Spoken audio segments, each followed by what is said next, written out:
echoes in the office. Mark had always prided himself on being the king of sarcasm, the guy who could turn a funeral into a roast if given half a chance. But lately, his throne felt a little wobbly. It started with the texts, those innocent little buzzes from his wife's phone that she'd flip over like it was state secrets. "Just work," she'd say, smiling at the screen like it had told her the punchline to life's greatest joke.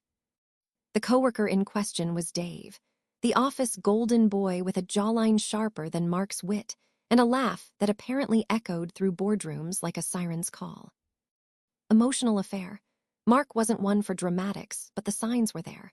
The late strategy sessions that ran longer than a bad sequel, the way she'd come home humming Dave's favorite indie band tracks, the casual drop of his name like it was confetti at their anniversary party. Mark stewed over it during his commutes, fingers drumming the wheel to the rhythm of imagined betrayals. "Fine," he muttered one evening, staring at his reflection in the microwave door while nuking leftovers. "If she's playing footsie with feelings, I'll just borrow the playbook. Tit for tat, darling. Or should I say Dave for Debbie?" Debbie was his counterpart in the marketing department, sharp-tongued, with a laugh like gravel in a blender, and zero interest in anything beyond quarterly reports. Perfect.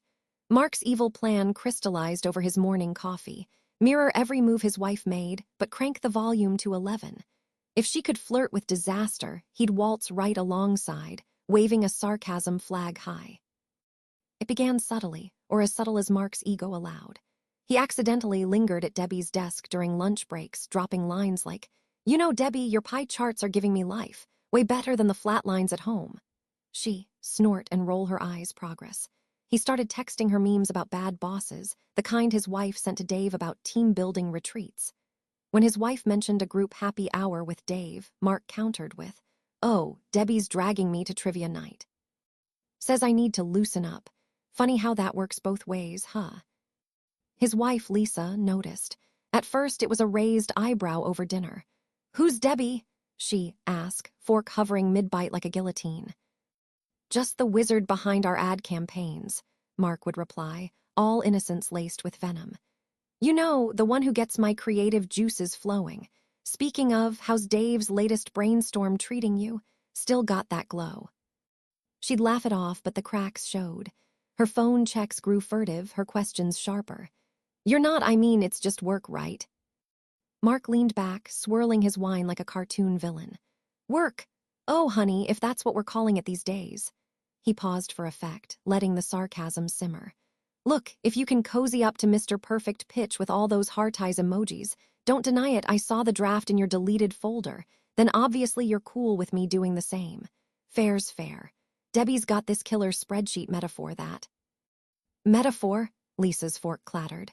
Her cheeks flushed, not with that post-Dave radiance, but something rower. Jealousy, blooming like a weed in their manicured marriage. "Mark, that's not Dave's, just a colleague, we're not." "SHH," he said, winking as he texted Debbie a thumbs-up emoji on his work group chat. "No need to explain. I'm just mirroring the magic. If it's innocent for you, it's platinum for me. Pass the salt." That night, the air in their bedroom crackled like a live wire. Lisa tossed and turned, her back a fortress, while Mark scrolled through cat videos, feigning sleep with a smirk. By morning, the texts to Dave had vanished from her phone's notifications, poof, like a bad magic trick. She cornered him in the kitchen, eyes narrowed but voice soft. "Okay, fine, you're a jerk, but it worked. I miss us, not the trolling." Mark set down his mug, the sarcasm ebbing just a fraction. "Miss us? Or miss knowing I'm not shopping for a +1 named Debbie?" He pulled her into a hug, half genuine, half plot twist.